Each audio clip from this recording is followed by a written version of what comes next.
Good afternoon, D&D, TikTok, and beyond, and welcome to Roll for Sandwich, the series where I let fate decide my lunch. Let's go. This episode of Roll for Sandwich is sponsored by the Chop and Stick Cutting Board. This neat little cutting board comes with a removable magnetic knife block, as well as some small spreaders and servers for using it as a charcuterie board.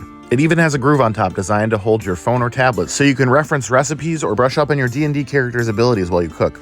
Let's get started with the roll for bread. 4. Pumpkin bread. This is a pumpkin brioche that I picked up recently, swirled with pumpkin pie spice. Hopefully we can find the right stuff to go with it. Next up, let's roll for our main. 5. Vegan chicken patty. All right, not my favorite, but not the worst I could have rolled. Let's see about the cheese.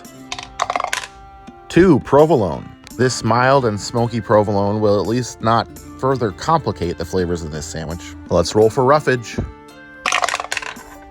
7. Tomato and 11. None. I don't know, I'm starting to get a little worried. All of these ingredients so far are fine in their own right, but I'm not sure that they're gonna really go together. After a 10 out of 10 on Wednesday, I'm a little bit worried that the dice are about to take their revenge. All right, let's roll wild magic. 3. Candy corn. I'm not in the group that believes that candy corn is the worst substance ever made. It's fine on occasion, but I don't think it's gonna be fine here.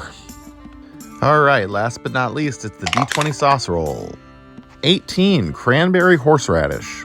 This is an interesting time for this sauce to debut. I think it actually will go well with this bread, and it might be great with like a ham and cheese on this type of bread, but as it stands, not so much. Let's go ahead and get our toothpicks in to hold it together, and let's get it cut in half. Oh, this is difficult. And let's go ahead and take a look at that cross section. Well, it's festive, that's for sure. Let's give it a taste. Here goes. Okay. This is a textural nightmare. There's a lot of bread here, so this ended up being kind of a mushy sandwich with random hard chunks of candy corn. And the candy corn is just pure sugar, so it ends up being way too sweet in the bites that have any candy corn in them. Had this had a saltier or more flavorful main, it might have balanced out, but as it is, this was a hard one to get through. I'm gonna go ahead and give it a 3.0, bumped up purely by the fact that that cranberry horseradish was pretty good and paired well with the bread. And I'm gonna call it the trick or trick.